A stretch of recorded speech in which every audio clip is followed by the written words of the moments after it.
Baik, bismillahirrahmanirrahim. Assalamualaikum warahmatullahi wabarakatuh. Waalaikumsalam warahmatullahi wabarakatuh. Baik, insya Allah hari ini kita akan mulai seminar kita, yaitu Seminar Pemuda Islam Mendunia.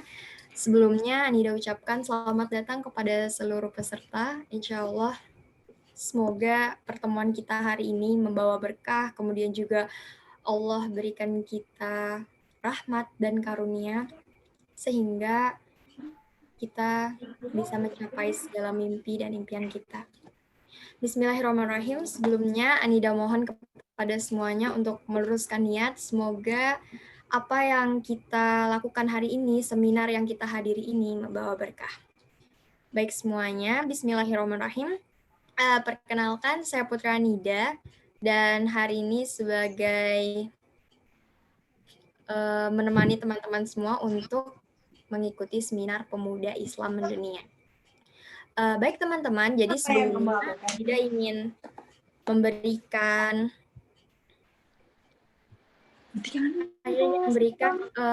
rundown kita hari ini. Acara pertama yaitu pembukaan, kemudian adalah materi dari Kak Hafna Zakaria, yang kedua adalah materi dari Kak Zahra, dan yang terakhir adalah tanya jawab. Dan kita akhiri nanti dengan doa bersama. Dan teman-teman juga jangan lupa, insya Allah besok akan ada seminar kelanjutannya, yaitu tentang culture shock di Turki yang akan dibawakan oleh Kak Ana. Baik, kita panggil pemateri kita yang pertama. Bismillahirrahmanirrahim. Assalamualaikum Kak Hafna.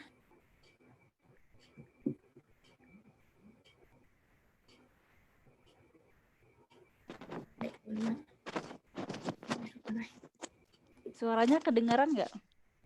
Kedengaran Kak Hafna, alhamdulillah. Kedengaran Kak.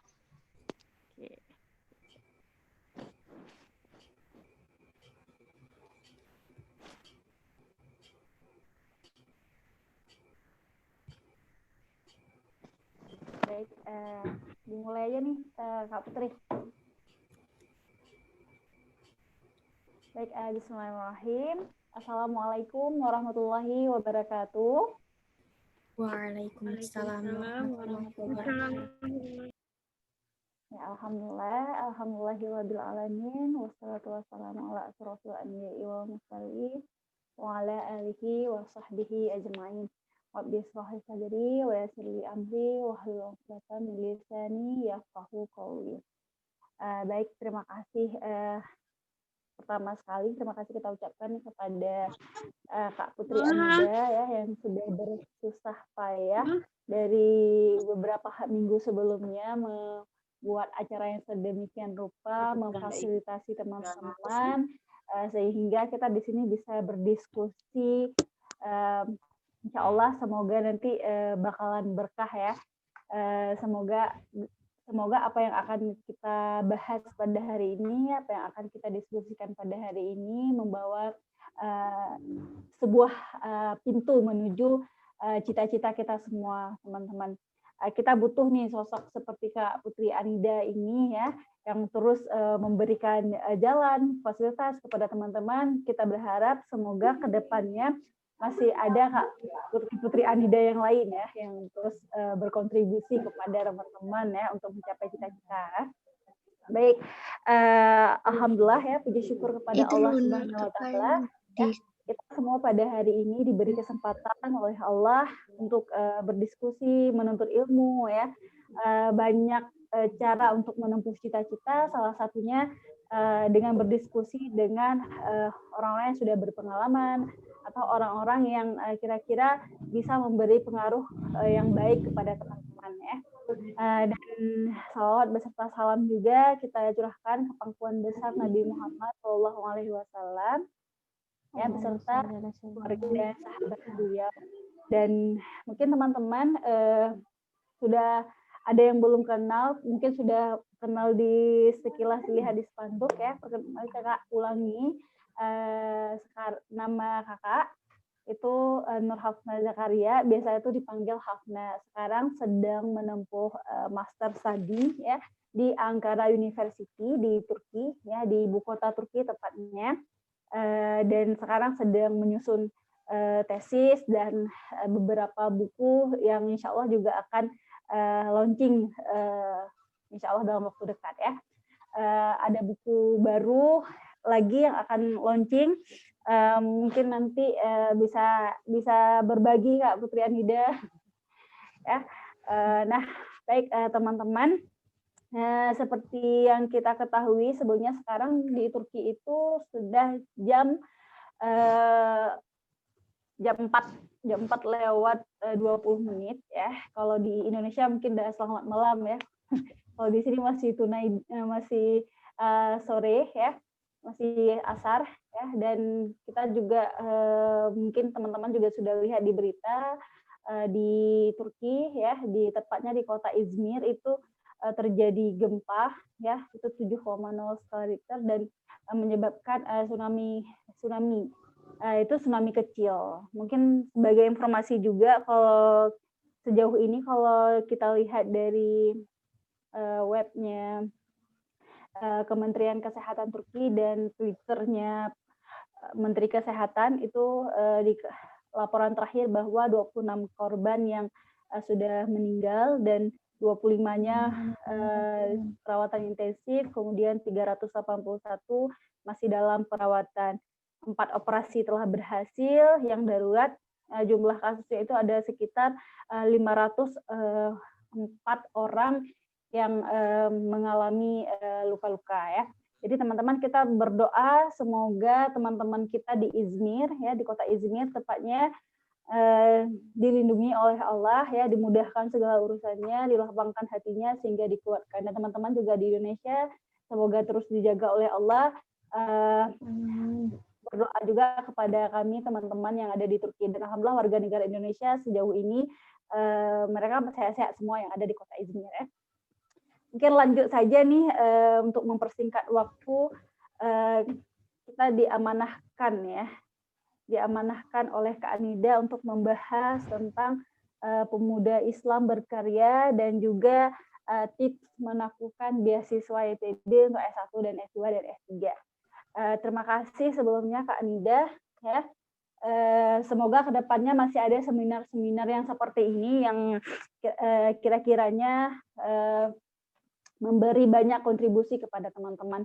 Nah, teman-teman, kalau teman-teman pernah ikut seminar dengan Kak Hafna sebelum-sebelumnya, ataupun teman-teman sudah baca buku, salah satu buku yang kakak tulis itu tentang kupas tuntas beasiswa YTB Turki S1, S2, dan S3. Mungkin teman-teman di situ ada 4 poin ya, ada 4 poin di mana poin keempat itu jika teman-teman punya kapasitas atau memiliki potensi dalam 4 poin-poin tersebut ya, 4 poin itu sudah teman-teman miliki ya, dan insya Allah itu peluang besar teman-teman untuk mendapatkan beasiswa Turki itu sangat besar. Karena kenapa ya? Beasiswa Turki itu hampir sama dengan beasiswa yang lain dalam secara administrasi berkas seperti itu. Cuman ada beberapa yang sangat dimudahkan dan juga spesial menurut kakak. Kenapa? Karena di YTB itu menerima S1, S2 dan S3 dan lengkap ya, dari biaya tempat tinggal, biaya makan. Kalau yang tinggal di asrama itu semuanya gratis. Nah, berbeda dengan beasiswa yang lain, mereka itu hanya mengcover S2 dan S3 biasanya. Tapi Turki salah satu beasiswa dari pemerintah Turki yang memfasilitasi S1 gitu ya. S1, S2 dan S3. Dan ini kesempatan baik teman-teman ya, bagaimana sistem administrasi berkasnya juga sangat mudah ya. Sangat mudah sekali dari mengisi akun, bahkan jika teman-teman belum memiliki dokumen yang misalnya nih teman-teman belum punya paspor. Nah, YTB itu ngasih teman-teman buat pakai KTP.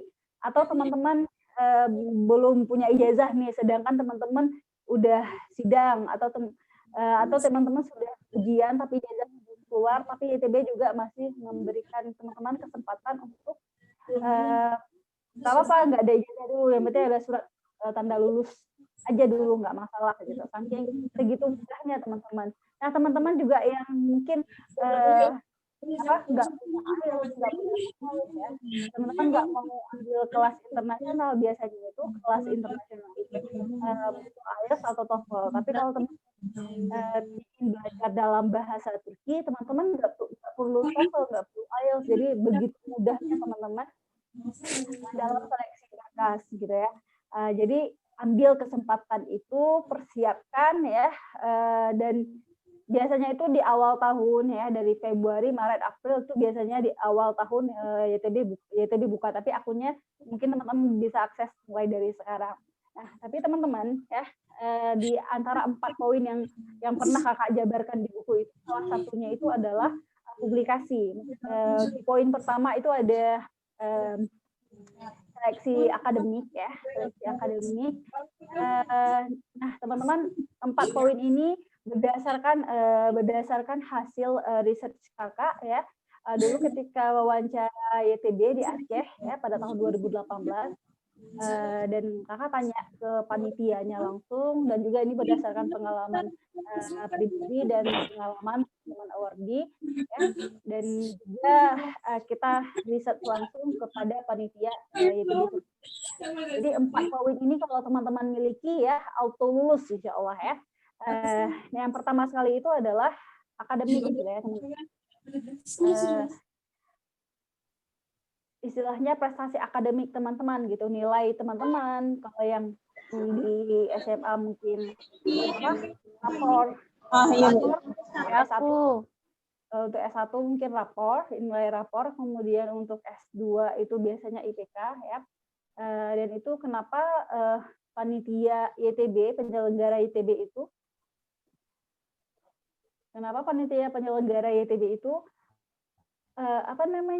sangat mempertimbangkan prestasi akademik teman-teman, karena ketika kita belajar di luar negeri ya, akan sangat mudah bagi kita yang punya rekam jejak akademiknya bagus untuk beradaptasi dengan sistem perkuliahan di negara Turki. Nah, yang kedua kalau kakak tidak salah itu ada yang namanya kontribusi sosial, dan ini yang paling sangat penting ya bagi teman-teman. Makanya kakak sangat bangga kepada teman-teman yang mempunyai kontribusi sosial ya. Kontribusi sosial itu bisa dalam bentuk apa saja teman-teman ya. Bisa saja misalnya seperti ini nih, Kak Putri Anida membuat sebuah seminar bentuk seperti ini, apa saja itu sebenarnya sebuah kontribusi sosial. Dan kita lihat memang di Indonesia itu kepekaan sosial dan berbagai macam bentuk kegiatan sosial itu sangat banyak dilakukan oleh pelajar-pelajar kita di Indonesia. Dan itu memang itu harus kita banggakan. Mungkin teman-teman bisa saja kan lupa nih, misalnya pernah KKN, pernah ngapain. Sebenarnya hal-hal kecil itu yang mungkin kita anggap kecil, padahal kita cuma ngajar di TPA atau ngajar anak-anak kecil doang, itu sebenarnya itu adalah kontribusi sosial teman-teman. Nah, jadi teman-teman sudah boleh mulai catat dari tahun-tahun sebelumnya, karena semakin banyak kontribusi sosial teman-teman, maka teman-teman itu dipertimbangkan karena memiliki manfaat gitu ya. Memiliki manfaat kepada masyarakat tentunya. Nah, itu dia. Dan kemudian poin yang ketiga itu ada leadership ya teman-teman. Nah, di sini nih yang mungkin orang kurang banyak yang mau seperti itu, leadership, kepemimpinan, sifat kepemimpinan. Jadi teman-teman, YTB ini juga sangat mempertimbangkan orang yang punya rekam jejak jiwa-jiwa kepemimpinan. Misalnya teman-teman ikut berbagai organisasi, nggak mesti jadi harus ketua teman-teman ya. Jadi misalnya teman-teman jadi anggota atau teman-teman pernah jadi wakil segala macam ya, karena apa semakin banyak teman-teman ikut dalam berbagai organisasi, maka dengan otomatis teman-teman akan belajar gitu bagaimana menjadi pemimpin, jiwa-jiwa pemimpin seperti itu teman-teman. Nah, makanya teman-teman mulai dari sekarang tuh jangan pernah malas ya untuk ikut organisasi, terus mengupgrade diri ya. Tapi mungkin teman-teman ada yang poin penting yang mungkin teman-teman harus ingat sebelum itu, yaitu perbaiki niat. Jangan teman-teman ini mau ikut organisasi, mau buat sebuah gebrakan kontribusi sosial, tapi teman-teman hanya ingin mengupgrade CV, tapi tidak memperbaiki niat dari dalam diri teman-teman sendiri. Dan ingat, ketika kita berbuat baik karena Allah, insya Allah juga hasilnya nanti kita nggak hanya akan dapat membantu orang lain, tapi juga kita representatif pada kita itu juga bermanfaat bagi kita sendiri gitu. Selain mulia di sisi Allah, tapi juga bisa bermanfaat bagi orang lain dan bisa membuat kita bahagia tentunya teman-teman. Jadi semakin banyak manfaat hidup kita, maka semakin kualitas hidup kita itu semakin bagus teman-teman. Nah itu juga yang sangat dipertimbangkan oleh panitia YTB. Dan yang terakhir itu ada publikasi. Nah di sini yang mungkin kakak akan lebih cenderung membahas publikasi gitu ya. Seperti tema kita pada hari ini adalah berkarya di mana saja gitu teman-teman ya. Nah publikasi teman-teman di Indonesia itu sebenarnya termasuk salah satu negara yang minat membacanya sangat rendah teman-teman. Nah maka oleh karena itu tuh sangat penting bagi teman-teman untuk memulai istilahnya membuat sebuah karya itu kita harus membaca. Setidaknya kalau misalnya kita mau buat apa nih, minimal kalau kakak sendiri gitu, misalnya mau buat sebuah karya itu minimal buku yang kakak baca itu adalah 10 buah teman-teman ya. Nah YTB di sini sangat mempertimbangkan sekali orang-orang yang mempunyai publikasi. Entah itu teman-teman pernah nulis buku, entah teman-teman itu pernah menulis karya jurnal ilmiah gitu, ataupun teman-teman menjadi penyair, ataupun pokoknya hal sesuatu yang mungkin teman-teman pernah publish gitu, baik itu di sosial media ataupun dalam bentuk buku, teman-teman. Itu sangat diperhatikan oleh orang YTB. Nah, kalau misalnya 4 poin tadi teman-teman sudah miliki semuanya, dan insya Allah gitu ya, auto lulus gitu. Karena YTB itu kita pernah tanya langsung gini, apa sih awardee yang diinginkan oleh YTB, seperti apa sih kriterianya gitu. Nah, kalau misalnya kita ingin sesuatu ya, misalnya beasiswa, nggak hanya beasiswa YTB Turki, tapi kita riset dulu mereka itu maunya award-nya itu seperti apa. Nah, kalau misalnya kita udah penuhi syarat-syaratnya semua, nggak mungkin kita nggak diluluskan gitu ya. Kita memang hanya berusaha itu sebagai manusia gitu. Kita usaha setinggi-tinggi mungkin itu sebagai manusia, tapi memang rezeki itu datang dari Allah, tapi kita tidak salah juga harus membuka mata, kita harus berusaha sekuat mungkin ya, siapa yang bersungguh-sungguh pasti akan mendapat. Jadi penuhi syarat-syaratnya, insya Allah kalau teman-teman punya 4 poin tersebut, auto lulus insya Allah ya. Nah, masalah publikasi nih teman-teman, masalah karya ilmiah gitu ataupun karya-karya yang kira-kiranya bisa dipublish gitu teman-teman, itu berawal mungkin dari menulis. Kenapa sih kita harus menulis gitu? Nah, pernah tertarik sama peribahasa dari Al-Ghazali ya, Imam Al-Ghazali, bahwa beliau mengatakan kalau kamu itu bukan anak seorang raja, kalau kamu itu bukan anak seorang ulama, maka menulislah seperti itu.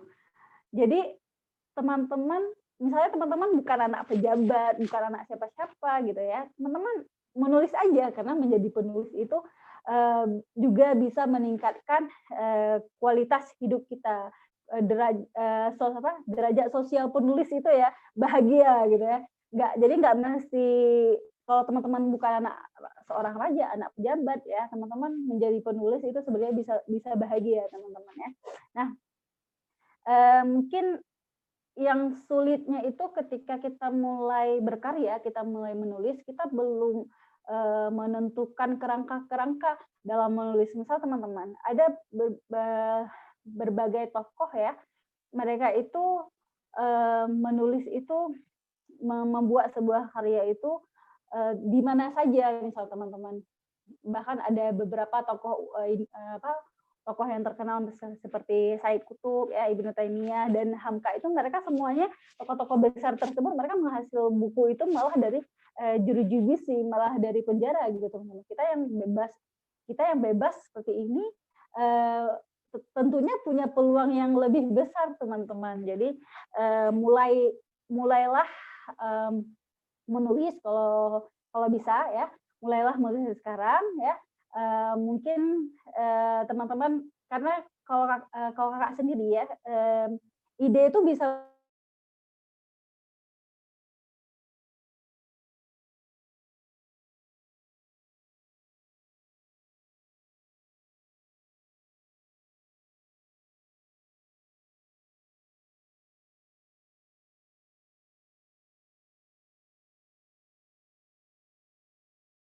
teman-teman tuh lebih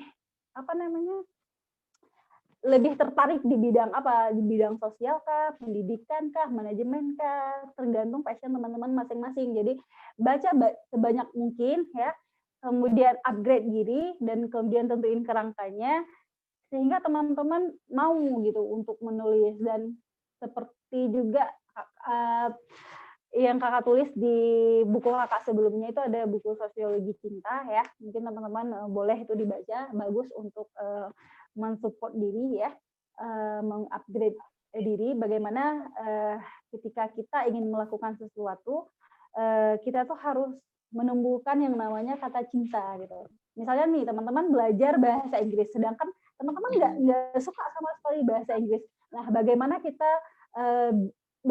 kita bisa menguasai bahasa Inggris sedangkan kita tidak menumbuhkan rasa cinta kita kepada bahasa Inggris. Nah, oleh karena itu teman-teman, jadi teman-teman harus menumbuhkan rasa cinta dulu terhadap karya tulis ya, baru mungkin teman-teman bisa mendalami bidang tersebut ya. Setelah membentuk kerangka, mungkin teman-teman bisa menentukan kerangkanya, brainstorming yang teman-teman ekspresikan dah. Dan kemudian kalau kakak sendiri sebenarnya ada beberapa motivator mengatakan bahwa tentukan waktu menulis kalian gitu ya. Kalau kakak nggak bisa, kalau tergantung teman-teman masing-masing. Jadi waktu menulis itu kapan muncul idenya, mungkin habis dari kamar mandi teman-teman dapat ide, nggak apa, nulis aja gitu. Jadi kalau kakak tidak bisa menentukan tidak bisa menentukan waktu khusus untuk menulis, tapi teman-teman bisa juga menentukan waktu menulis sesuai dengan passion teman-teman masing-masing. Dan kadang ide itu kita nggak tahu kapan munculnya ya, bisa jadi lagi di toilet ya sambil itu bisa aja jadi muncul gitu, banyak gitu kan teman-teman. Nah, mungkin target yang paling penting. Jadi teman-teman mulai dari sekarang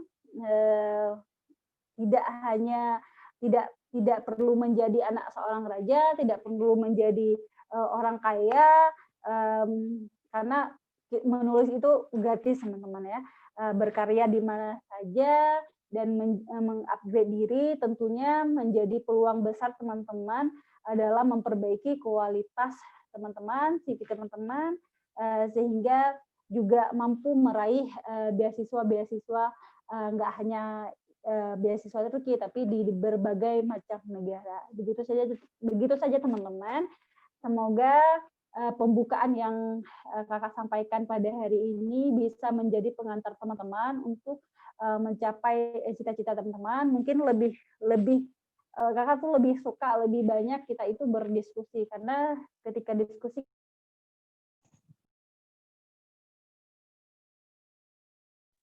ketika kita berdiskusi, kita akan tahu apa yang menjadi kendala teman-teman. Mungkin kita bisa sharing nanti bersama. Selebihnya, kakak serahkan dulu kepada Kak Putri Anida. Silahkan Kak Putri Anida. Bismillahirrahmanirrahim.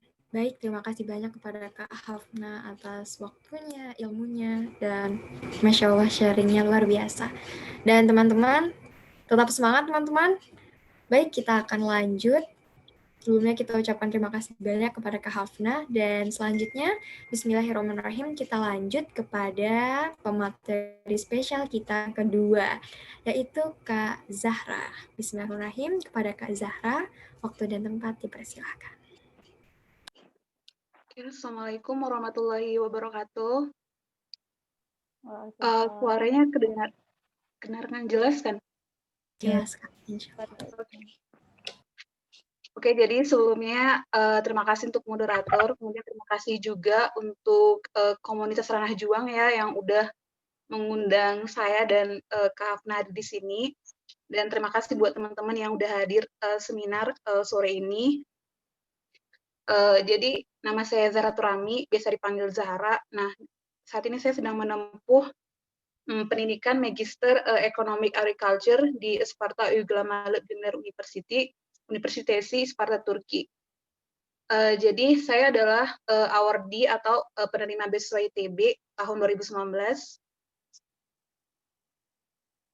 Jadi sesuai dengan yang disampaikan panitia, jadi di sini saya akan membahas terkait tips dan trik untuk mendapatkan beasiswa Turki. Nah, sebenarnya di sini tuh saya sedikit menambahkan apa yang sudah disampaikan Kak Hafna sebelumnya gitu. Kak Hafna lebih expert ya di sini karena sebelum ke Turki, Kakak juga nanyanya itu ke Kak Hafna juga gitu. Jadi kita punya grup gitu. Kemarin tuh nanya ke beliau apa sih syaratnya gitu. Karena kan Kak Hafna lebih duluan berangkat ke Turki ya. 2018, kalau nggak salah 2018. Iya benar. Iya, terus 2019-nya itu saya gitu. Oke, jadi di sini langsung aja ya biar tidak mempersingkat. Jadi ada 7 tahapan. Jadi teman-teman, di sini saya sudah mempersingkat, ada 7 tahapan tata cara mendapatkan beasiswa Turki atau biasa disebut dengan ITB gitu. Yang pertama itu kita akan bahas tentang sedikit perkenalan tentang ITB atau Turkiye Bursları. Kemudian tentang beasiswa Turki Bursları, kemudian syarat-syarat beasiswa Turki, kemudian tentang letter of intent, kemudian yang keenamnya itu langkah-langkah mendaftar beasiswa Turki yang terbagi 4, ada pra pendaftaran, pengisian, dan submission atau pengiriman gitu. Dan yang ketujuh itu adalah seleksi wawancara beasiswa Turki. Oke, yang pertama kita bahas tentang ITB gitu. Beasiswa atau Turkiye Bursları. Nah, beasiswa Turki sering kita dengar itu kan beasiswa ITB gitu. Nah, jadi apa sih Turkiye Bursları gitu? Kalau Turkiye Bursları itu sama dengan kayak Turkiye Scholarship gitu, bahasa Turkinya beasiswa itu burs gitu. Nah, kemudian kenapa disebut beasiswa ITB? Sorry, kamera siapa ya?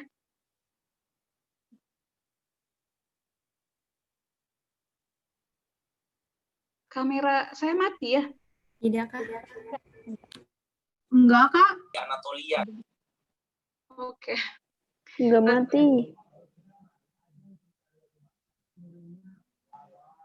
Enggak hidup kok. Jadi ITB itu singkatan dari Yurtdışı Türkler ve Akraba Topluluklar Başkanlığı atau bagian urusan orang-orang Turki di luar negeri atau kelompok-kelompok kerabat. Jadi maksudnya gini, jadi ITB itu diresmikan itu pada tanggal 6 April 2010. Nah, tujuan awalnya itu adalah untuk mengkoordinasikan urusan-urusan warga Turki yang ada di luar negeri, misalnya kayak pemilu Turki, terus gitu. Terus masalah pendidikan warga Turki yang ada di luar negeri gitu. Dan ini sebelumnya di bawah menteri, jadi dia tuh nggak berdiri sendiri, sebelumnya di bawah Menteri Pendidikan gitu.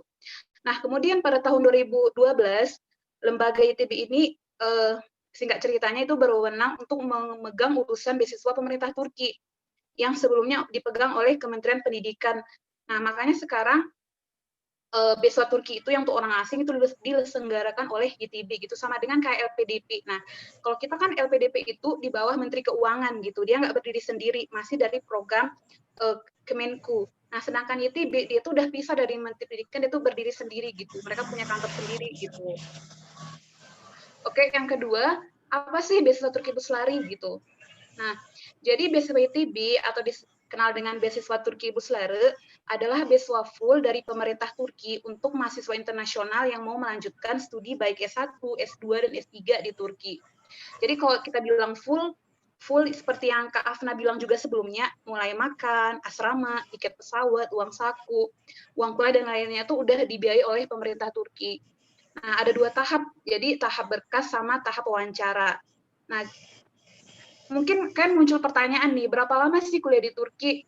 Nah, untuk S1 itu kuliah 5 tahun, 1 tahun persiapan bahasa, dan 4 tahun kuliah. Untuk S2 itu 3 tahun, 2 tahun kuliah, 1 tahun persiapan bahasa. Nah, kemudian untuk S3 itu 5 tahun, 4 tahun kuliah, sama 1 tahun persiapan bahasa. Jadi semua yang mau kuliah di Turki itu harus mengikuti pendidikan bahasa Turki atau kursus bahasa Turki gratis ya, dibiayai sama ITB juga. Walaupun ikut kelas internasional itu biasanya wajib untuk ikut kursus gitu. Walaupun ada beberapa yang saya lihat punya teman dari Pakistan, dia kebetulan kuliah di Antalya. Beliau ini S2 tapi dia punya kelas internasional dan dia kayak nggak wajib ikut bahasa. Tapi mayoritasnya kita tuh harus ikut persiapan bahasa, karena beberapa kampus di Turki mereka minta sertifikat kemampuan bahasa Turki, jadi untuk syarat masuk kampus gitu. Nah, kemudian berapa uang saku yang diberikan? Nah, kalau untuk S1 itu per bulan kalian itu bakal dapat 800 TL. Kalian konversikan aja ke rupiah, tergantung harga lira sekarang ya, kurs sekarang. Kalau untuk S2 itu 1.100. Jadi 800 itu plus tempat tinggal ya, plus asrama. Kemudian untuk S2 itu 1.100 TL Turkish lira. Nah, jika tinggal di apartemen akan ditambahkan sebesar 550 TL. Nah, kemudian untuk S3 itu dapat per bulan 1.600 TL. Jika tinggal di apartemen akan ditambah jadi 550 TL. Nah, jadi uang saku ini itu cukup banget untuk memenuhi kebutuhan kita di Turki. Cukuplah kalau untuk jalan-jalan keliling Turki atau tetangga Turki yang dekat-dekat, misal kayak Rusia itu kan murah ya, Armenia gitu, atau kirim keluarga misalnya. Jadi semuanya masalah keuangan itu tergantung teman-teman gimana memanage keuangannya gitu. Nah, kemudian untuk fasilitas asrama yang diberikan ITB itu udah bagus, perfect. Kalau menurut saya itu udah perfect ya, lengkap dengan ruang belajar, tempat makan, laundry, bahkan ada petugas kebersihannya yang membersihkan kamar kalian setiap hari gitu, mulai dari kamar, stafus sampai kamar mandi. Kemudian kita punya Yemekani juga, tempat makan gitu. Pagi sama malam free gitu. Jadi kalau kita rangkumin apa aja sih fasilitas yang didapat dari beasiswa ini? Yang pertama tiket pesawat PP, keberangkatan pertama dan kepulangan ke negara asal. Kemudian asrama mahasiswa, yaitu ruang makan, ruang belajar, wifi. Jadi setiap bulan kan tuh punya jatah wifi dari asrama itu sebesar 16 giga, kalau nggak salah 16 giga gitu per bulan gitu. Tapi pas selama COVID ini tuh free gitu, jadi kan bebas pakai wifi sepuasnya gitu. Dan alhamdulillah wifi-nya kencang gitu. Kemudian kan ada laundry, kemudian ada petugas kebersihan kamar dan lain-lainnya gitu. Jadi di asrama itu kan juga ada ruangan musik, ataupun misalnya kan punya seni apa gitu, sukanya musik gitu, atau sukanya seni. Jadi di KIK tuh difasilitasi gitu. Nah, kemudian apalagi yang diberikan makan yaitu 2 kali sehari, makan pagi sama dinner gitu. Kalau makan siang kan cari sendiri. Biasanya bisa makan di kampus, ada yang makan di kampus, dan itu harganya murah apalagi untuk mahasiswa. Kemudian uang saku bulanan yang tadi saya sebutkan, kemudian biaya kuliah, kemudian asuransi kesehatan gitu. Jadi ITB itu akan memberikan kita asuransi kesehatan kalau beasiswa, dan asuransi kesehatan yang diberikan ITB itu termasuk asuransi paling tinggi di Turki gitu. Jadi kalau seandainya nauzubillah misalnya kan kecelakaan kayak apa ya, misalnya kayak tabrak gitu atau apa, itu bisa bakal diganti gitu. Karena karena dia mengcover keseluruhan gitu. Maksudnya keseluruhannya itu nggak 100% ya, nggak sampai 100% gitu. Tapi asuransi kesehatan lumayan bagus gitu. Karena yang terbaik dikasih sama ITB. Kemudian kursus persiapan bahasa Turki. Nah, kemudian yang ketiga kita syarat-syarat beasiswa Turki. Nah, jadi persyaratan beasiswa Turki itu ada yang pertama merupakan warga selain Turki gitu. Jadi kalau orang Turki otomatis nggak bisa ikut YTB ini gitu. Jadi di sini dikatakan mereka yang berkeluarga negaraan Turki sebelumnya itu tidak dapat mendaftar. Kemudian tidak terdaftar sebagai mahasiswa di Universitas Turki pada jenjang studi yang dilamar. Kemudian lulus SLTA sarjana atau master. Jadi beasiswa YTB itu khusus untuk S1, S2, S3. Jadi kalau mau SMA di Turki itu beasiswanya bukan YTB, lain namanya gitu. Kemudian yang kedua, berusia maksimal 21 tahun untuk program sarjana. Kemudian kalau untuk S2 itu maksimal di bawah 30 tahun. Kemudian untuk S3 itu berusia maksimal itu di bawah 35 tahun untuk doktor. Nah, kemudian prestasi akademik untuk pelamar sarjana itu 70% dari nilai di sekolah. Kalau untuk master dan doktoral itu 75%. Tapi untuk peramal kedokteran, kayak kedokteran gigi, kedokteran umum, sama farmasi itu 90%. Nah, kemudian persyaratan dokumen aplikasi. Nah, sebenarnya ini bisa kalian kalau buka di Google itu banyak banget apa syarat-syaratnya. Cuman di sini Kakak cuman bilang gitu. Nanti materi ini bisa Kakak bagi sama hostnya, sama Putri Anida. Yang pertama itu, jadi ini adalah dokumen-dokumen yang harus kalian siapkan, karena dokumen ini tuh akan kita upload ke website Turki Busları ketika pada tahap awal pendaftaran. Yang pertama itu foto, latar belakangnya tuh bebas gitu. Bisa kan pakai foto wisuda atau foto resmi gitu bagusnya dan rapi. Kemudian yang kedua itu adalah KTP dan atau paspor gitu. Kalau kalian nggak punya paspor, kan bisa pakai KTP gitu yang diupload gitu. Bagusnya paspor. Kemudian yang selanjutnya adalah transkrip nilai. Nah, jadi transkrip nilai itu harus ditranslate ke dalam bahasa Inggris ya. Kalau ada bahasa Turki lebih bagus, tapi kan di Indonesia belum ada ya jasa terjemah bahasa Turki. Setahu belum ada, mungkin Kak Afna tahu alam. Jadi pakainya itu bahasa Inggris, jadi di transkrip nilai kan itu harus ditranslate ke bahasa Inggris gitu. Kemudian ijazahnya itu adalah harus bahasa Inggris ketika kalian mendaftar Turki Busları gitu.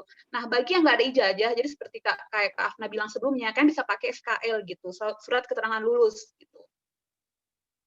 Kemudian yang selanjutnya adalah kalau kalian punya language certificate kayak TOEFL ITP, IBT atau IELTS kalau kalian punya, tapi itu unconditional, kalau kalian nggak punya nggak masalah. Tapi kalau kalian punya itu jadi nilai plus gitu. Kebetulan kakak dulu upload salah satu TOEFL ITP gitu. Kemudian yang selanjutnya adalah seperti yang Kak Afna bilang tadi, ada award, sertifikat, sama project. Award itu adalah penghargaan, misalnya kan menang olimpiade ini gitu. Jadi itu sangat membantu ya, kan nanti sertifikatnya itu di-scan, kan upload di website itu gitu, bagian award kategori penghargaan.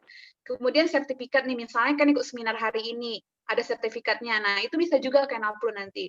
Kemudian project itu misalnya kayak kalian dulu pernah misalnya buat anak S1 kali ya, kalian misalnya pernah pas masa S1 ikut proyek dosen gitu, misalnya membuat karya ilmiah gitu, atau misalnya KKN project dosen itu boleh gitu, atau program apapun intinya project yang pernah kalian ikutin gitu.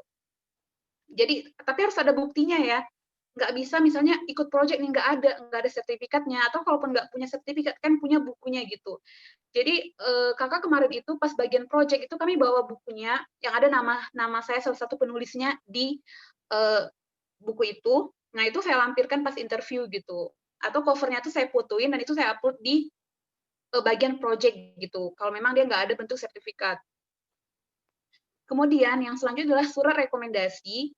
Surat rekomendasi dari orang yang mengenal kita gitu. Mau di bidang akademik atau non akademik. Maksimal 3, minimal 2.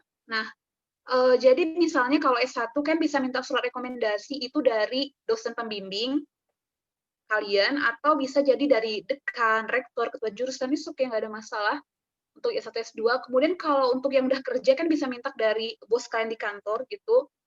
Kemudian kalau untuk anak SMA, kalian bisa minta dari wali kelas atau dari kepala sekolah gitu.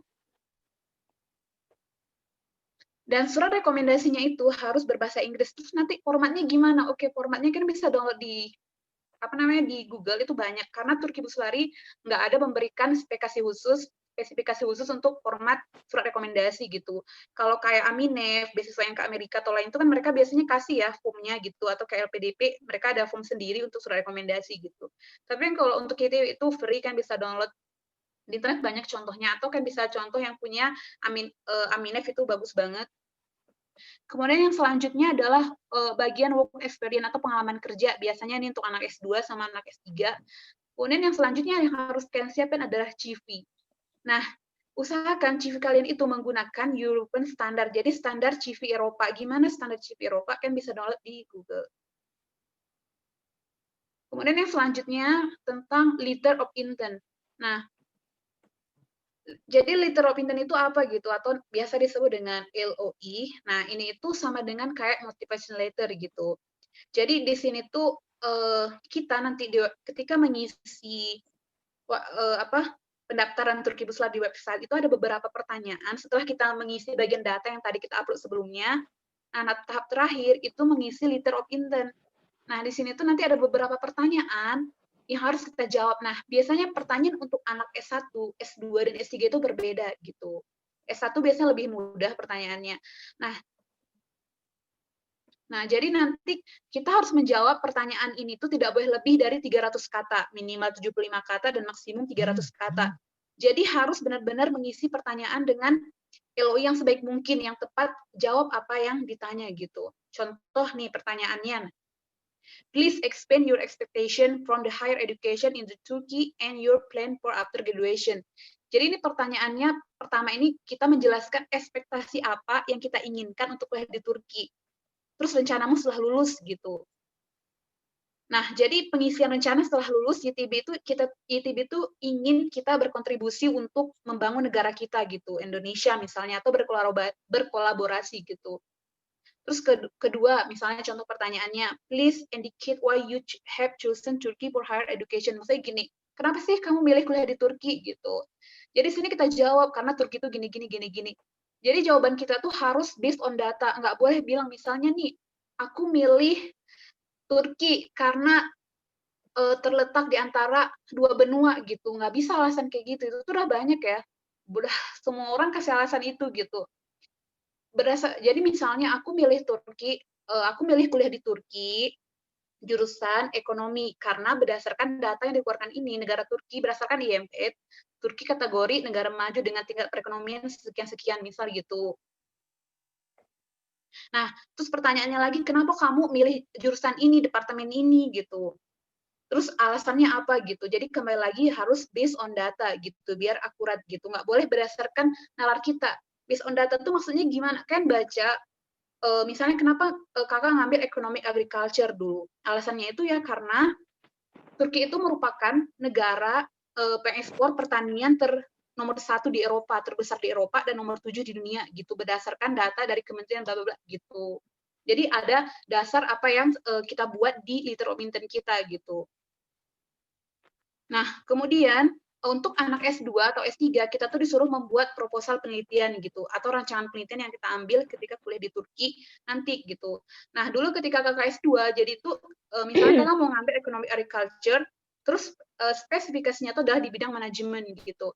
Nah, jadi kakak harus buat proposal research yang sesuai dengan jurusan yang kakak ambil.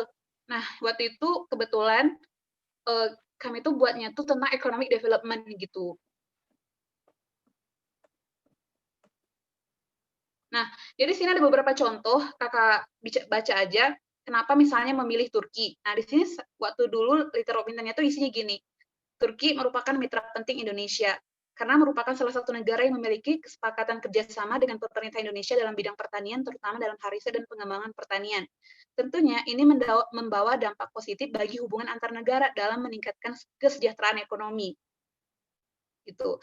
Selain itu, perekonomian Turki merupakan salah satu perekonomian negara berkembang yang mendekati maju emerging market menurut International Monetary Fund atau IMF. Nah, itu kan based on data ya, ada data atau research yang mendukung perkataan saya, dan itu lebih bagus gitu.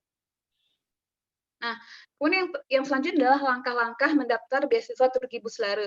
Nah, langkah-langkah mendaftar beasiswa Turki terbagi 4. Yang pertama ada pra-pendaftaran, kemudian yang kedua ada pendaftaran, yang ketiga pengisian, dan yang keempat adalah submission. Nah, yang pertama pra-pendaftaran. Hal pertama yang harus kamu persiapkan adalah berkas pendaftaran yang tadi disebutkan di atas, kayak paspor atau KTP atau ijazah yang sudah ditranslate ke dalam bahasa Inggris gitu. Nah, sebelum pendaftaran dibuka, yaitu biasanya pada awal bulan Januari, Jadi kita tuh minimal kalian itu udah harus tahu apa aja sih berkas yang dibutuhkan gitu, buat list dari sekarang itu kan, buat list terus misalnya, oh aku harus transit ijazah nih, aku harus nyiapin ini nih, kan buat list dari sekarang gitu, jangan nanti di situ awal Januari di situ pula kan nyiapin berkas gitu. Jadi lebih bagus dari jauh-jauh hari kan udah kumpulin gitu. Jadi nanti mendekat hari H tinggal berkas-berkas apa aja yang belum siap gitu. Nah, kemudian setelah dokumen terkumpul, kemudian kalian harus menerjemahkan dokumen tersebut ke penerjemah tersumpah bagusnya gitu. Jadi kalian harus pastikan penerjemah kalian itu yang udah tersumpah. Sebenarnya nggak masalah sih kalau nggak tersumpah. Cuman nanti ketika kalian lulus Turki itu jadi 2 kali kalian menerjemahkan ijazah atau transkrip kalian gitu. Karena itu udah kejadian dulu sama saya kayak gitu kejadiannya. Karena ketika kita mau berangkat ke Turki kan kita harus melegalisir ya kita tuh ke Kemenkumham gitu. Nah, kemudian apalagi yang harus kita siapin sebelum pra pendaftaran yaitu kita harus mulai memberikan waktu untuk membrowsing kampus-kampus kira-kira universitas apa sih yang mau kita pilih nanti di Turki gitu. Jangan nanti pingin misalnya contoh Marmara University, tiba-tiba kita pingin jurusannya kedokteran hewan dan ternyata di situ nggak ada kedokteran hewan gitu. Jadi dari sekarang kalian harus tahu jurusan apa yang mau kalian ambil, kemudian kampus apa yang cocok untuk jurusan kalian gitu. Jadi cara nyarinya gimana? Misalnya kampus ekonomi terbaik di Turki gitu, kampus yang sesuai dengan jurusan kalian gitu. Jadi jangan ngambil kampus yang di situ banyak orang. Aku juga ke situ. Jadi usahakan cari kampus yang betul-betul jurusan kalian itu bagus di kampus itu gitu. Kemudian yang kedua adalah pendaftaran. Nah, pendaftaran beasiswa Turki itu dilakukan secara online. Nah, jadi kita harus pergi ke website resmi beasiswa YTB, kan bisa klik di Google http://turkibuslari.gov.tr atau kan bisa klik aja beasiswa Turki itu langsung keluar linknya, websitenya dekat atas biasanya itu, karena kan muncul di pencarian. Jadi nanti ketika masuk ke situ, kamu tinggal klik tulisan apply. Kalau sekarang nggak bisa, udah ditutup, nanti kan bisa buka di Januari 2021. Tapi kalau kalian nengok link itu masih bisa kok. Kayak persyaratan sebenarnya di link di website Turki Buslar itu udah lengkap sih, mulai dari tata cara pendaftaran, persyaratan, info buka, semuanya udah ada di situ. Kalian bisa translate webnya itu ke bahasa Indonesia kalau kalian nggak ngerti bahasa Inggris gitu atau bahasa Turki gitu. Kemudian yang selanjutnya adalah pengisian gitu. Nah, jadi selengkapi semua form yang ada, upload semua dokumen yang diminta. Jika ada yang belum lengkap, kamu bisa mengupload yang ada terlebih dahulu. Kemudian jangan lupa klik tombol save nanti di situ, bukan submit ya. Nah, ketika kamu selesai mengupload dokumen, jadi kita bisa mengisi website Turki Busra itu secara pelan-pelan gitu, berkala. Karena jangka waktunya itu kan biasanya 1 bulan. Misal, buka 15 Januari, tutupnya itu 15 Februari gitu. Jadi kita ada waktu untuk ngisi form itu gitu.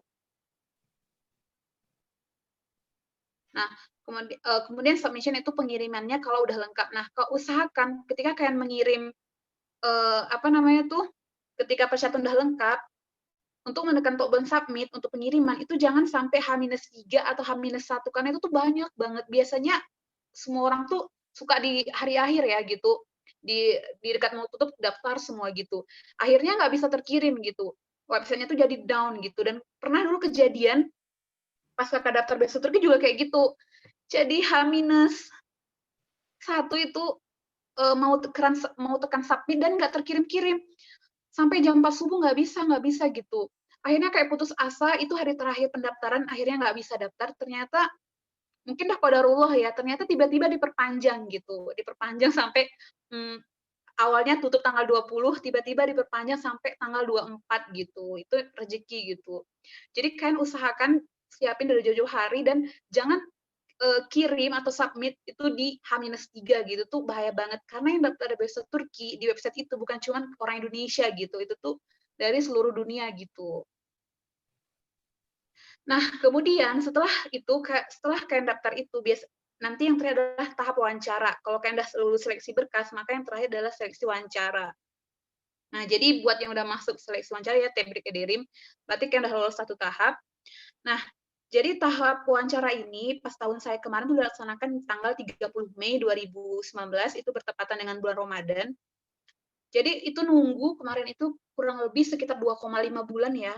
Katanya ada sebagian tuh 1,5 bulan gitu. Kebetulan waktu itu 2,5 bulan itu dikirim melalui email, di email kita sama di website juga gitu. Nah, jadi ketika kita dapat email itu, kita harus buka websitenya langsung, karena di situ nanti tertulis tulisan congratulations you have qualified for the interview. Will you attend the interview? Jadi kita nanti ditanya, kamu mau menghadiri interview atau enggak gitu. Kita harus tekan attend, berarti hadir gitu. Karena kalau kita nggak ngisi itu, dianggap kita nggak datang gitu. Nah, nanti kita bisa milih lokasi. Kalau di Indonesia itu ada 2 lokasi untuk interview Bahasa Turki. Yang pertama di Jakarta, yang kedua itu di Aceh gitu. Nah, kebetulan kemarin di Aceh itu di Hermes Hotel gitu. Dan kemarin itu S2 dulu, baru S1 gitu. Karena S1 mereka itu, untuk anak S1 itu ada ujian ya. Jadi sebelum interview, kalian ada ujian matematika gitu. Soalnya nggak banyak, ada 10 soal, dan itu matematika dasar. Insya Allah kalian bisa, apa namanya tuh, mau jurusan apapun ya. Kan untuk S1 tuh ada tes matematika, itu ada 10 soal, jadi sebelum interview. Kemudian setelah itu baru interview. Tapi karena untuk S2 kan nggak ada ujian itu, karena kita udah presentasi proposal research untuk anak S2 sama S3 gitu. Nah, kemudian hal-hal apa saja yang harus dibawa saat wawancara beasiswa YTB? Yang pertama itu adalah paspor sama KTP. Dan yang kedua adalah semua berkas yang kita masukkan ke aplikasi YTB saat seleksi berkas gitu. Semua berkas asli dibawa saat wawancara nanti, seperti sertifikat, karya ilmiah, award, transkrip nilai atau ijazah, surat rekomendasi, CV, dan lainnya. Nah, semua berkas asli tersebut dijadikan dalam satu map atau file folder, disusun serapi mungkin gitu. Nah, kemudian untuk menarik interview kan boleh buat kayak mapping map gitu, sesuatu yang menarik yang ingin kamu tunjukkan kepada wawancara. Jadi kayak untuk menjelaskan mimpi-mimpi kamu atau rencana setelah lulus nanti gitu. Kemarin itu kakak kebetulan bawa mapping map gitu, nggak banyak sih, sekitaran 4 lembar gitu. Kita buat di kertas HPS kayak gini. Kemudian di sini tuh kita jelasin apa sih impian aku gitu-gitu. Dan dia baca gitu. Itu kan apa ya? Dan dia tertarik kayak gitu. Nah, kemudian yang selanjutnya adalah tinggal berdoa gitu. Oh ya, sorry. Jadi untuk interviewnya itu menggunakan bahasa Inggris, bahasa Arab, bahasa Turki gitu.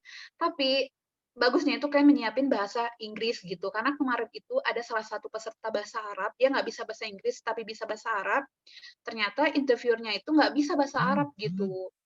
Jadi pas dia masuk itu dibantu sama yang bisa bahasa Inggris, tapi dia nggak lulus, yang lulusnya tuh malah yang bantu dia bahasa Inggris kayak gitu. Jadi usahakan kayak sekarang itu kayak latih kemampuan speaking kalian, nggak mesti explain, basic juga nggak masalah, yang penting kalian ngerti apa yang dia bilang dan apa yang kalian ucapin gitu. Nah, jadi setelah itu ya mungkin sekian dari kakak terkait tips dan trik meraih beasiswa Turki. Nanti kalau belum ada yang mau ditanyakan di sesi wawancara. Oke, terima kasih semuanya. Wassalamualaikum warahmatullahi wabarakatuh. Waalaikumsalam warahmatullahi wabarakatuh. Bismillahirrahmanirrahim. Sebelumnya terima kasih banyak kepada Kak Zahra yang telah meluangkan waktu dan tenaganya juga pikirannya untuk memberikan kita informasi yang sangat luar biasa. Baik teman-teman, insya Allah sekarang kita masuk ke sesi tanya jawab. Kalau misalnya ada teman-teman yang mau bertanya secara langsung, mungkin bisa melalui chat atau reaction.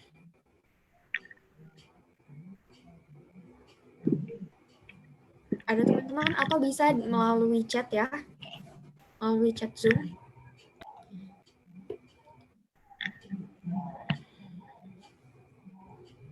Oke, kepada Kak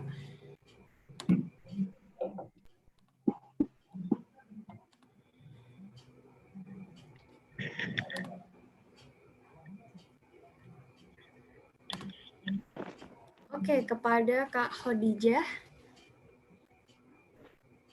Oke, yang pertama Kak Khadijah. Dipersilahkan Kak Khadijah.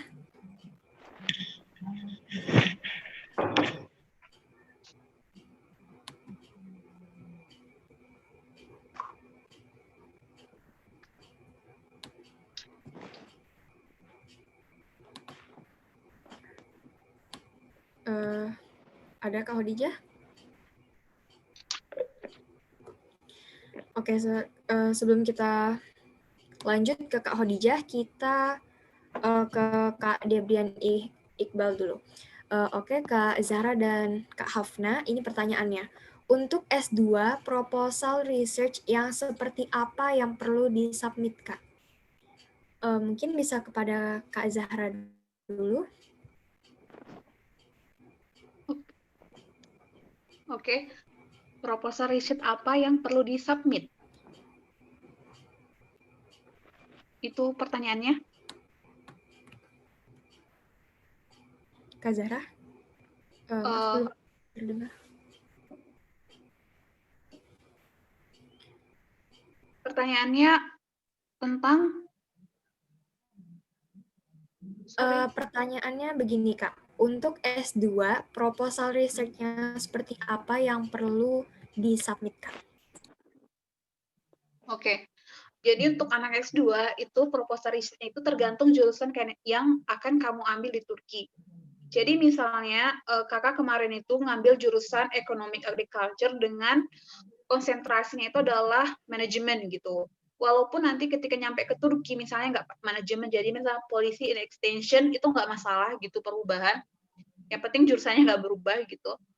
Nah jadi kayak kita buat skripsi pas S1 gitu. Misalnya kemarin itu tentang memberantas kemiskinan melalui agribisnis unggulan gitu. Nah kita buat kayak kerangka penelitian gitu.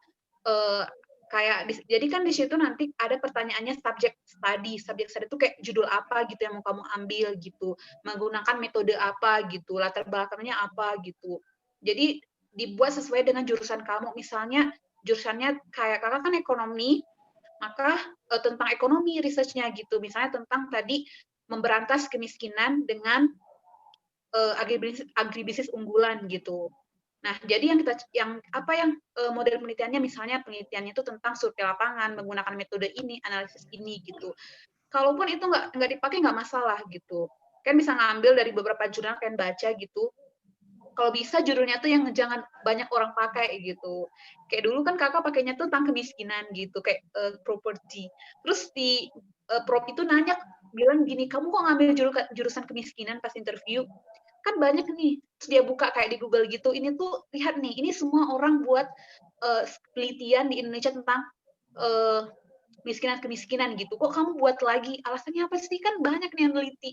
Terus kakak bilang kayak gini waktu itu kebetulan ya, kayak lintas gitu, karena walaupun banyak yang teliti, tapi kemiskinan di Indonesia itu tidak berkurang, buktinya setiap tahun tuh meningkat, hanya pada tahun 2018 itu berkurang sebesar 0,2%, kakak bilang gitu. Kemudian kenapa walaupun mengambil judul yang banyak orang ambil, tapi saya menggunakan metode yang berbeda, menggunakan analisis ini gitu. Yang penting bisa kita jelasin aja sih pas interview gitu. Oke, sekian. Baik, terima kasih Kak Zahra. Mungkin selanjutnya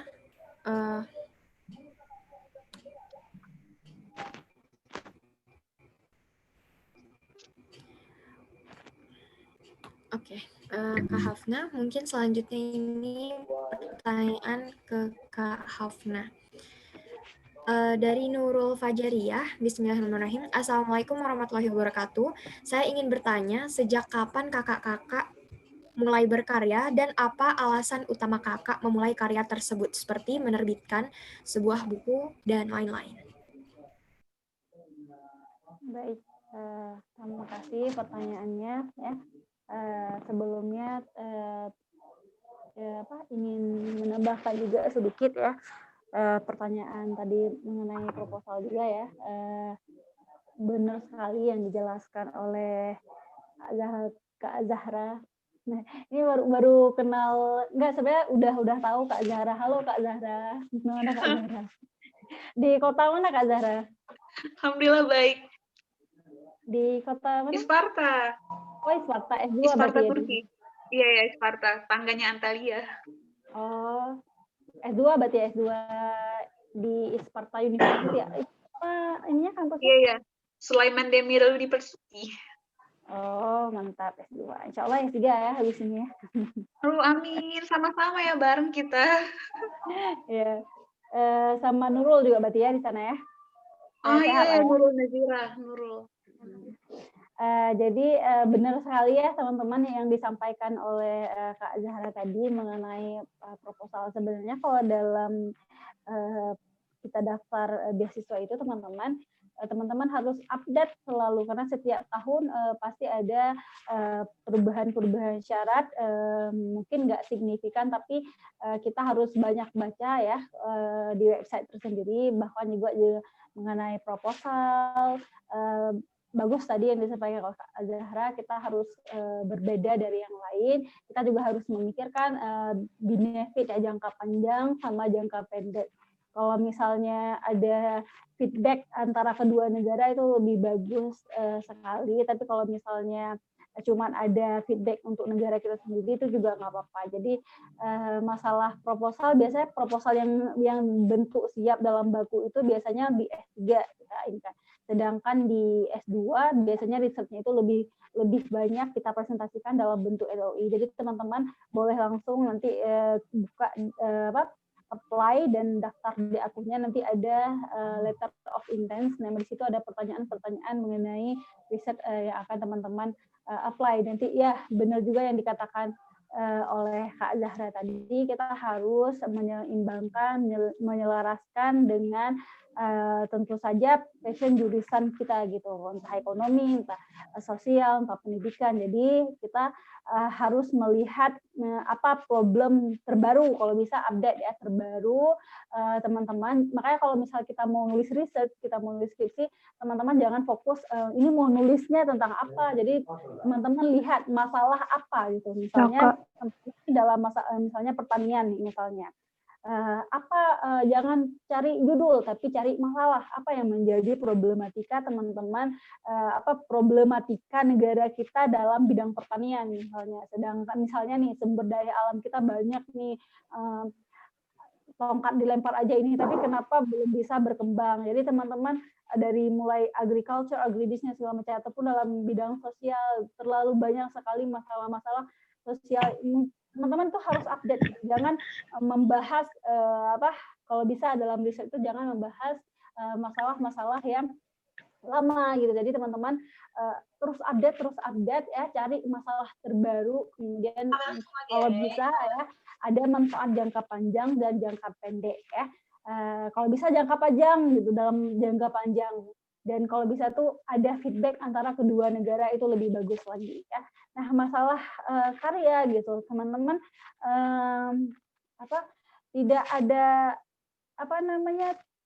tidak ada batasan khusus misalnya mulai dari tahun berapa, dan itu kadang ada orang yang baru memulai ya langsung bisa gitu, langsung bisa menginspirasi orang-orang lain gitu, orang banyak gitu. Seingat kakak tuh kapan itunya itu bukan penulis yang lama-lama juga, baru-baru juga ya, itu awal kuliah, baru sadarnya itu awal kuliah ya. Mulai dari jadi pertama itu waktu ketika S1 pernah S1 dulu sering ikut sering buat riset ya bersama dosen, kebetulan asisten dosen di kampus. Jadi kita sering banget buat penelitian, dan dari situ akhirnya ketagihan seperti rupanya enak banget ya gitu, setelah kita menulis satu buah masalah, jurnal-jurnal kita diterbitkan, kita ada merasa kepuasan sendiri kayak gitu, kita kayaknya bermanfaat nih kayak gitu. Jadi ketagihan, jadi teman-teman jangan terlalu fokus pada kapan gitu, dia sejak kapan sih dia mulai gitu. Ada yang dari kecil mungkin sudah mulai menulis tapi tidak dialokasikan sampai saat ini. Jadi teman-teman jangan terlalu berfokus terhadap waktu gitu. Belum tentu orang yang udah lama tapi masih konsisten sampai sekarang, tapi teman-teman bisa mulai kapan saja, nggak ada kata terlambat. Kalau bisa ya dalam satu tahun tuh ya minimal ada 2 atau 3 karya lah teman-teman. Jadi jangan terlalu berpaku pada waktu, pada kapan gitu ya. Kembali lagi kepada teman-teman sendiri, kemauan teman-teman sendiri, kita berusaha sebagai manusia, insya Allah Saya doakan ya, Kak Fna doakan semoga yang di sini semuanya setelah mengikuti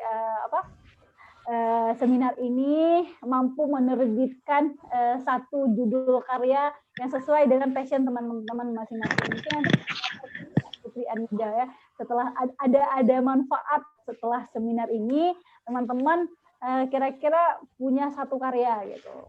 Mungkin nanti bisa dikesimpukan. Jadi Kak Anida juga bisa nih, Kak Anida bisa 5 kalau bisa.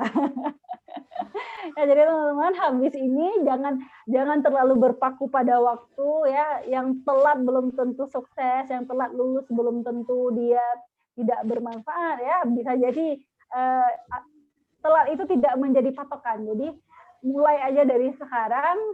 Semoga habis ini mampu menginspirasi teman-teman menghasilkan sebuah karya berdasarkan passion teman-teman masing-masing. Begitu aja. Ya, kembali kepada Kak Putri Anida. Masya Allah, alhamdulillah. Terima kasih banyak kepada Kak Hafna, Kak Zahra. Nah, mungkin ini pertanyaan selanjutnya kepada Kak Hafna dan Kak Zahra lagi nih. Ini dari anak-anak S1 Kak yang mau daftar S1. Nah, mereka ini banyak yang bertanya nih tentang tes matematika. Nah, karena mungkin matematika banyak yang takut ya Kak, jadi banyak yang bertanya. Termasuk saya juga takut Kak sama matematika. Nah, jadi pertanyaannya gini Kak Hafna. Yang pertama, Kak Zahra dan Kak Hafna. Mungkin karena Kak Hafna, Kak Zahra S2, mungkin sedikit mengetahui tentang tes matematika di S1, mereka banyak yang nanya nih, apakah bentuk soalnya itu esai atau pilihan ganda dan menggunakan bahasa apa? Dan apakah itu sebagai titik nilai salah satu titik nilai tertinggi juga Kak. Terima kasih Kak. Kak Zahra aja duluan. Oh, oke. Soal matematikanya tuh ada 10 soal menggunakan bahasa Inggris gitu. Nah, soal matematikanya itu mudah banget gitu. Kalau kalian ada belajar matematika SMA itu review itu mudah banget.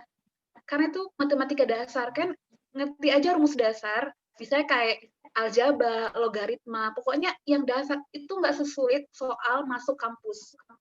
Dan kalau soal matematika, walaupun menggunakan bahasa Inggris, jawabannya kan matematika juga, jadi itu nggak ada pengaruh gitu. Kamu bakalan ngerti kok, ketika lihat soal itu kamu bakal ngerti, karena matematika itu kan, dan dia nggak ada, bukan pilihan ganda ya, kalian tuh harus ngisi. Dan gini, kakak tuh kan punya teman yang S1 gitu, kemarin tuh nanya, susah nggak susah katanya, bahkan dia bukan anak, dia kebetulan SMA-nya tuh bukan SMA umum, dia tuh dulu sekolah hafiz Quran, jadi kan nggak ada belajar kayak anak SMA umum ya, yang belajar bahasanya banyak, dan dia aja bilang matematika itu mudah gitu, nah apalagi kalian yang misalnya SMA-nya umum gitu, pasti kan lebih mudah lagi gitu. Kan pelajari aja matematika dasar gitu, karena kalau misalnya saya kasih contoh kayak nggak sesulit itu sih, soalnya mudah, gimana ya bilangnya, matematika dasar itu mudah banget soalnya, nggak sulit kayak soal anak SMA atau anak SMP gitu. Dan soalnya berbahasa Inggris, tapi matematika mau bahasa Inggris bahasa pun nggak ada pengaruh, sama aja soalnya kan jawabannya angka gitu. Jadi bentuknya esai, kalau yang tahun kemarin kayak gitu. Kalau tahun 2020 walau alam ya, karena mereka kan interviewnya tuh via online gitu. Oke, mungkin sekian dari saya. Lanjut Kak Afna. Ya, baik Kak Anida, Kak Zahra ya, Masya Allah sangat update sekali Kak ini. Sebenarnya makanya itu yang penting kita harus update itu.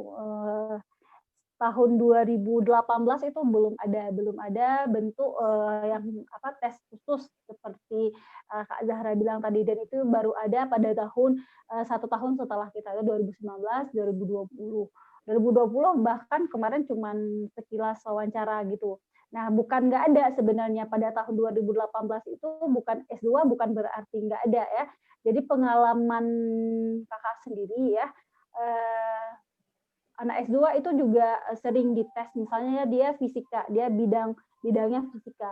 Biasanya tuh dia kasih soal satu ya, dia dengan rincian rumus, nanti kita langsung disuruh eksekusi ketika kita wawancara. Tapi program YTB yang terbaru itu dikasih tes khusus itu baru sebenarnya. Cuman teman-teman ya nggak usah takut, karena kenapa? Memang kalau kakak lihat ya perbandingan anak S1 di Turki sama anak S1 di Indo, mereka itu kalau kita rajin matematika itu kita sangat rajin belajar. Kenapa? Matematika dasar di SD sudah ada, di SMP ada, SMA ada, bahkan di perkuliahan juga kita masih belajar matematika dasar. Dan itu bukan menjadi masalah yang sangat serius buat teman-teman. Jadi nggak usah takut ya. Insya Allah teman-teman, bahkan untuk PNS nanti juga bakalan dites matematika dasar ya. Karena memang Indonesia itu sangat perhatian terhadap matematika ya, walaupun jurusan kedokteran tapi matematika sangat diperhatikan. Jadi itu bukan masalah yang sangat kecil buat teman-teman. Pelajari aja matematika dasar ya, nggak perlu terlalu takut ya, karena kalau di Turki itu kalau kakak lihat ya dalam sistem S1 mereka itu bahkan tuh S1 belum nulis skripsi. Jadi ada beberapa jurusan hampir keseluruhan di jurusan S1 itu mereka nggak ada skripsi, cuman buat tugas akhir udah selesai gitu. Jadi itu mudah gitu. Tapi bagi teman-teman yang di Indonesia itu sangat riset itu mungkin sudah, apalagi yang udah buat skripsi itu sudah sangat mudah teman-teman. Jadi kalau S2 juga jangan berpikir bahwa S2 itu nanti nggak akan ditanya nggak akan ditanya masalah matematika. Ketika wawancara ya, begitu mereka dulu jurusan teknik mesin, dia tuh ditanya juga masalah matematika. Jadi dia si interviewernya kasih soal, kita jawab. Jadi sesuai dengan jurusan kita. Jadi teman-teman juga harus persiapkan pengetahuan teman-teman tentang jurusan teman-teman, apa yang jurusan teman-teman yang akan ambil, setidaknya ya beberapa wawasan, pengetahuan, pelajari dasar-dasar jurusan yang akan teman-teman ambil. Itu aja sih saran kakak, nggak perlu takut ya kepada Kak Putri Anida dan teman-teman, nggak usah takut gara-gara masalah kecil matematika itu ya, itu mah kecil gitu. Jadi nggak usah terlalu difikirkan, karena yang paling menentukan itulah tadi, teman-teman harus berusaha ketika wawancara menarik hati si interviewer itu ya. Jadi masalah matematika nggak usah perlu takut, tinggal belajar kecil-kecilan aja, karena kakak lihat soal-soal matematika Turki yang misalnya itu ketika tes matematika itu masih dasar-dasar juga gitu. Bahkan ketika kita lihat nih tes mereka yang ujian S1 masuk universitas itu, bahasa Inggrisnya tuh mereka masih dasar-dasar juga, matematika tuh sangat dasar-dasar sekali. Jadi karena ya orang Turki ini teman-teman jangan salah paham, mereka itu jarang sekali yang bisa bahasa Inggris ya teman-teman. Makanya mungkin dari sekarang kakak boleh saran, kalau kalian memang mau ke Turki, jadi pertama tuh pelan-pelan belajar aja dulu bahasa Turki, karena kakak shock juga ya pertama kemarin nggak ada yang bisa bahasa Inggris di asrama ya, dari lantai atas tapi jauh. Dan itu kita sangat kesusahan teman-teman kakak, padahal cuma tahu pertama kali merhaba sama tesyikul ederi. Bayangkan kita ke negara yang nggak bisa bahasa Inggris, terus kita cuma bisa pakai bahasa Turki, ya gimana caranya kita harus pakai gila sendiri, stres sendiri tuh, pakai bahasa isyarat, mana-mana pakai bahasa isyarat, dan itu benar-benar stres. Jadi teman-teman, makanya ketika kakak lihat soal tes bahasa Inggris yang di Erasmus dan beberapa masuk ke universitas itu sangat dasar sekali, dan juga matematikanya sangat dasar-dasar sekali. Jadi malah kadang si interviewernya mungkin dia bukan jurusan matematika, dia nggak paham itu jalannya, yang penting dia ingin tahu hasilnya sama apa enggak gitu. Jadi teman-teman jangan menjadikan sebuah beban kalau matematika. Gitu aja lah Kak Putri Anida. Semoga bermanfaat ya. Baik, terima kasih banyak kepada Kak Hafna dan Kak Zahra, dan kepada teman-teman yang beberapa pertanyaannya belum dijawab, mungkin insya Allah bisa Kak Hafna dan Kak Zahra jawab melalui WhatsApp mungkin ya Kak. Baik, Kemudian teman-teman kita lanjut kepada ucapan terima kasih kepada Kak Zahra dan Kak Hafna.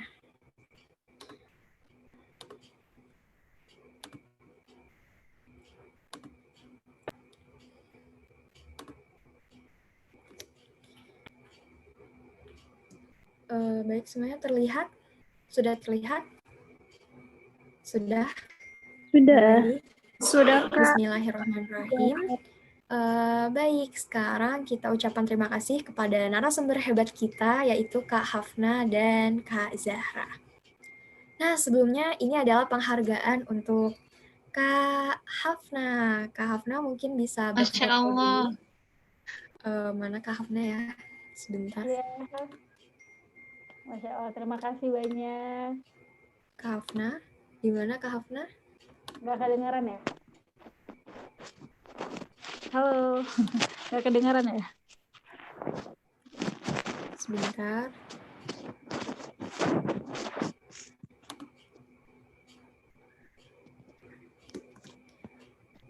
Apakah Kak Hafna hidup kamera?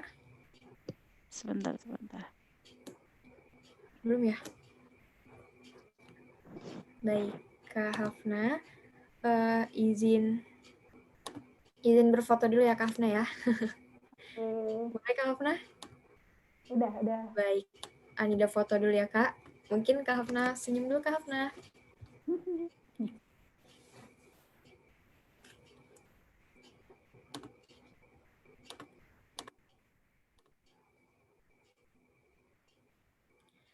Bismillahirrahmanirrahim. 1, 2, 3.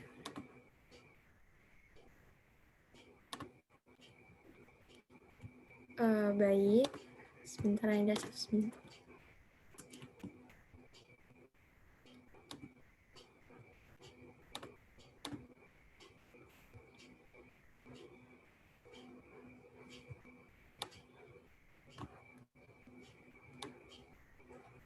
Sebentar ya Kak Hafna. Mungkin Kak Hafna bisa senyum lagi. Sekali lagi. Baik, 1, 2, 3. Baik, terima kasih Kak Hafna. Sama-sama. Selanjutnya, boleh Kak Zahra?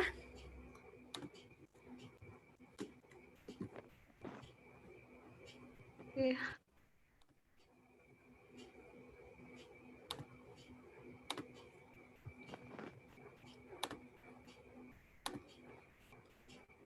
Kak Zahra siap? Oke, bismillahirrahmanirrahim. Sebentar ya.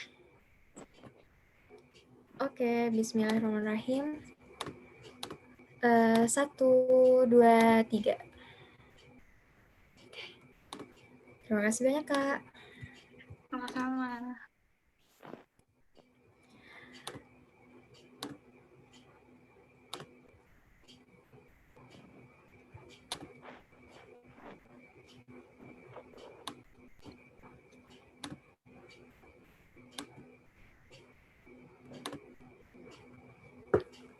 Baik, yang terakhir teman-teman boleh semuanya buka kamera. Ini kenang-kenangan kita nih, para pejuang nih. Boleh semuanya buka kamera dulu, teman-teman.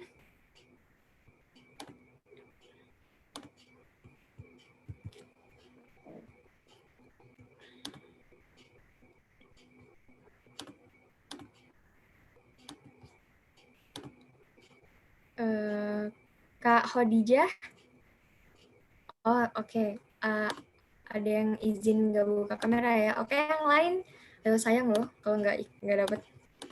Kak Rizky Fadilah, Kak Hesti, Kak Naila. Oke, kloter pertama kita foto dulu ya. Bismillahirrahmanirrahim. 1, 2, 3.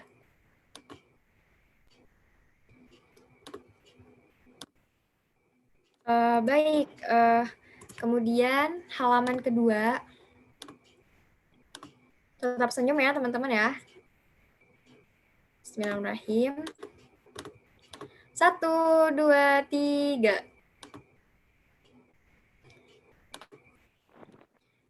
Baik, dan yang terakhir.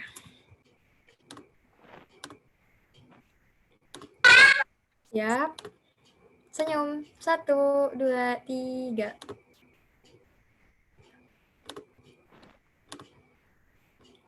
Baik semuanya, terima kasih banyak atas waktu, kesempatan, dan semangatnya hari ini. Kita ucapkan dan kita apresiasi yang sebesar-besarnya kepada Kak Hafna dan Kak Zahra yang telah menyediakan waktu, tenaga, usaha, dan semangatnya untuk kita semua. Semoga seminar kita hari ini menumbuhkan semangat dan perjuangan baru kita. Baik teman-teman, kita persilahkan kepada Kak Hafna dan Kak Zahra. Terima kasih banyak Kak Hafna dan Kak Zahra. Dan teman-teman semua, ini sedikit info bahwa insya Allah besok kita masih ada seminar tentang culture shock di Turki. Jadi teman-teman harus semangat nih. Jadi kita tidak hanya tahu tentang awal pendaftaran, kemudian bagaimana usaha kakak-kakak dalam memperjuangkan beasiswa, tapi kita juga tahu apa sih culture shock yang nantinya insya Allah akan kita rasakan. Baik semuanya, kita akhiri seminar kita pada hari ini dengan membaca hamdalah dan al-kafaratul mas. Alhamdulillahirrabbilalamin. Alhamdulillahirrabbilalamin. Subhanakallahumma wa bihamdika asyhadu an la ilaha illa anta astaghfiruka wa atubu ilaik. Baik semuanya, terima kasih Kak Hafna, terima kasih Kak Zahra, dan terima kasih semuanya. Wassalamualaikum warahmatullahi wabarakatuh. Waalaikumsalam warahmatullahi wabarakatuh. Waalaikumsalam warahmatullahi wabarakatuh.